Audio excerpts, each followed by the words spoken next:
네, 안녕하세요. 델림입니다. 네, 오늘은 작게 말하면 그냥 다 ASMR이죠. 어쨌든 오늘 ASMR입니다. 제가 이번 주에 강의가 하나 있었는데 강의를 하면 항상 전 다음날 좀 아무것도 할 수가 없어요. 강의에 에너지를 굉장히 많이 쓰나 봅니다, 제가.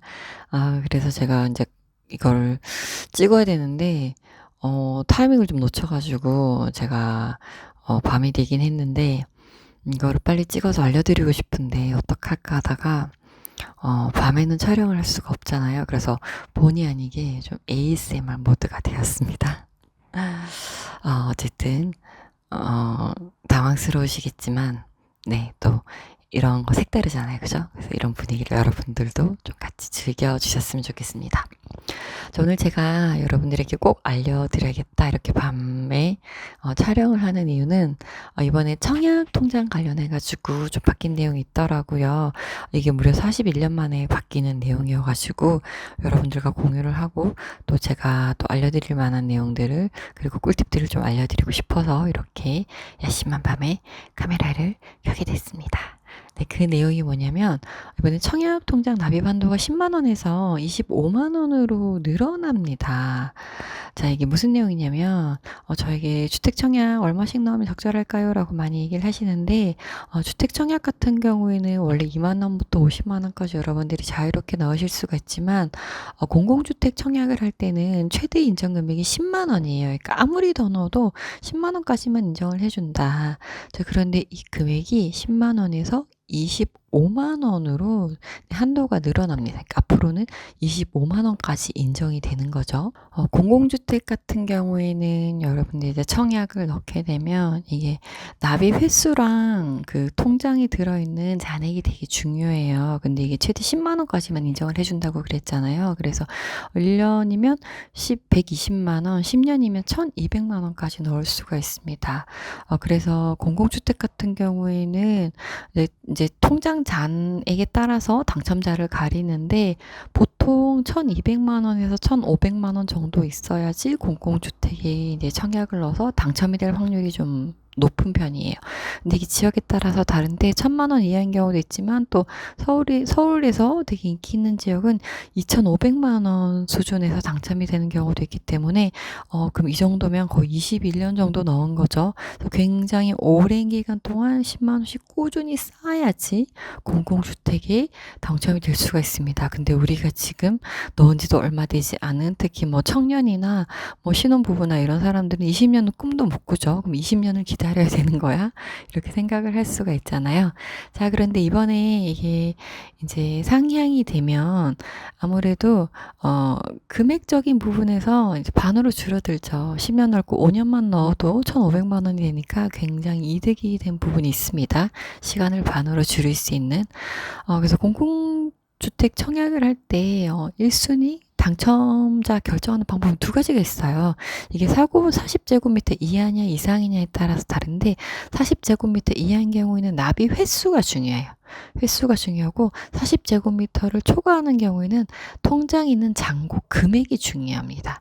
그래서 이번에 이 금액이 상향되는 게 굉장히 의미가 있습니다. 자, 근데 문제는 뭐 10만 원, 뭐 25만 원 이렇게 넣을 수 있으면 좋겠지만 솔직히 우리는 하는 게 많잖아요. 하는 게 많은데 10만 원도 솔직히 부담스러운데 청약이 언제 당첨될지 모르고 넣기만 해야 되는 통장이 있고 또 중간에 필요해서 깨는 경우도 있고 굉장히 좀 많은 그런 변수들이 있는데 25만 원 너무 부담스러워요라고 하시는 분들도 있을 수가 있는데 그리고 청약이 또 이게 부담스럽다라고 느끼는 포인트가 어디냐면 청약은 저만 가지고 있는 게 아니잖아요. 우리 가족 모두가 다 하나씩 가지고 있잖아요. 요즘 아기가 태어나도 청약 통장을 만들어주는 그런 분위기인데 어쨌든 가족이 모두 다 가지고 있다라는 가정을 하면 1인당 10만 원씩 넣어서 3인 가족인 경우에는 30만 원인데 이게 25만 원으로 늘어나면 이 금액을 다 채워서 넣으려면 75만 원씩 매월 청약에 들어가야 되니까 굉장히 부담스러운 금액인 건 맞죠.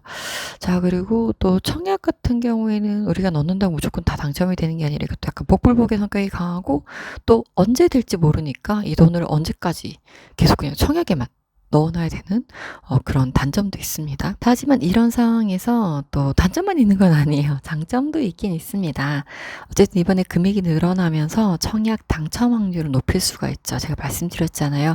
25만 원씩이 인정이 되면 기존 사람들과 비교했을 때 시간을 반으로 줄일 수가 있습니다. 자, 그리고 청약통장 소득공제 되는 건 다들 알고 계시죠? 네, 무주택 세대 주면서 총 급여가 7천만 원 이하인 경우에는 원래는 연간 240만 원에 40%인 96만 원까지 해줬었는데 2024년 올해부터 바뀐 내용은 300만 원에 40%인 120만 원까지 소득공제를 받을 수가 있습니다. 자, 그리고 이 300만 원이 매월 25만 원씩 나면 딱 300만 원이 돼요. 그래서 소득공제도 챙겨가실 수가 있습니다. 그러면 매월 25만 원씩 넣으면 청약 당첨되나요?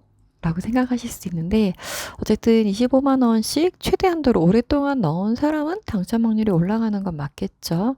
그래서 이 금액만큼 좀 채워가지고 잘 넣으시는 게 좋다. 자, 이거 시행하는 시기는 빠르면 7월쯤?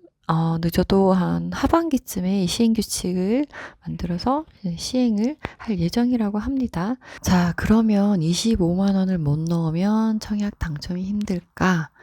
자, 25만 원 못 넣으면 청약 당첨 안 돼요? 라고 생각을 하실 수도 있죠. 자, 상대적으로 불리해질 수 있습니다. 특히 아파트에 따라서 이 저축총액 커트라인이 좀 다르거든요.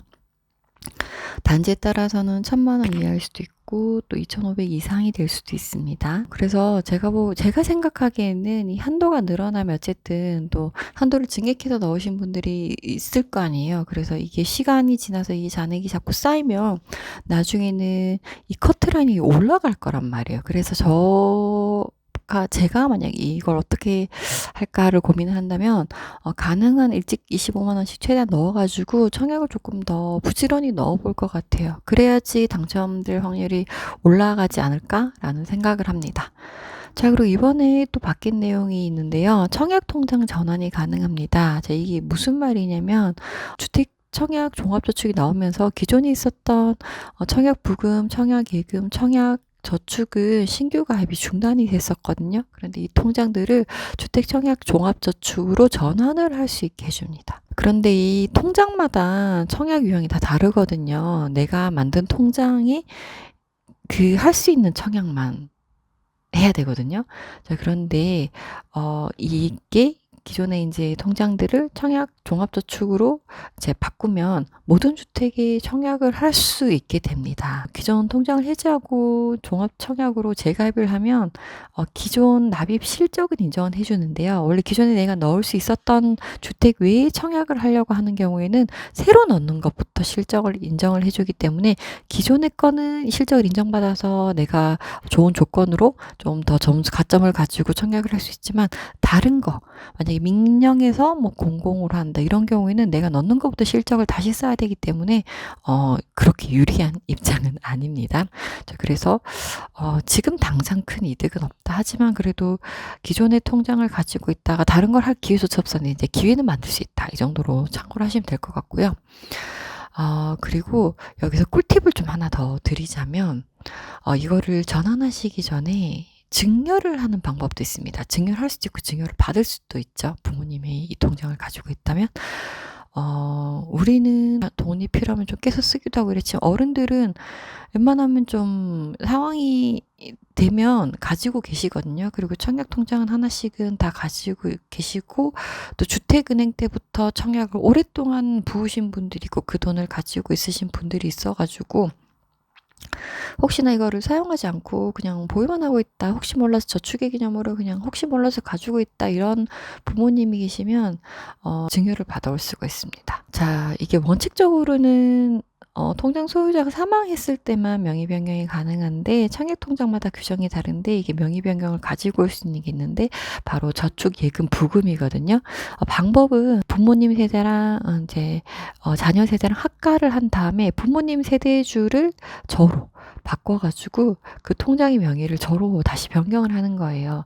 대신 명의 변경을 가지고 오면 증여세 신고도 해야 됩니다. 어쨌든 재산이 한쪽으로 이전이 되는 거기 때문에 이 부분은 또 하시는 시점을 잘 알아보고 하셔야 되고 그래서 이 세대주 요건을 가지고 오면서 통장도 같이 증여를 받을 수가 있다. 대신 저청약으로 바꾸면 증여를 받아올 수가 없기 때문에 전환 전에 증여를 받은 다음에 전환을 하시는 게 맞다. 이렇게 좀 복잡하지만 그래도 이렇게 해서 부모님의 시간을 제가 가지고 올 수도 있기 때문에 오랜 시간 10년, 20년 넣은 걸 제가 그 시간을 돈으로는 살 수 없잖아요. 그래서 부모님 시간을 살 수 있기 때문에 이런 점들도 잘 활용을 하셔서 좀 전략을 잘 세워보셨으면 좋겠습니다. 자, 부동산 상황에 따라서 또 청약통장 인기가 오르기도 하고 떨어지기도 합니다. 저는 그걸 많이 봐왔거든요. 어쨌든 이렇게 또 새롭게 바뀌는 내용들도 있고 이번 기회에 또 통장을 한번 점검도 해보시고 어떻게 할 건지 계획도 한번 다시 고민을 해보시고요. 청약 전략을 잘 세워보셨으면 좋겠습니다. 자, 오늘의 영상 여기까지고요. 오늘의 영상 시청 소감 댓글로 자유롭게 남겨주시고요. 저는 다음에 더 유익한 영상을 가지고 돌아오겠습니다. 그럼 우리 다음 영상에서 만나요. 안녕.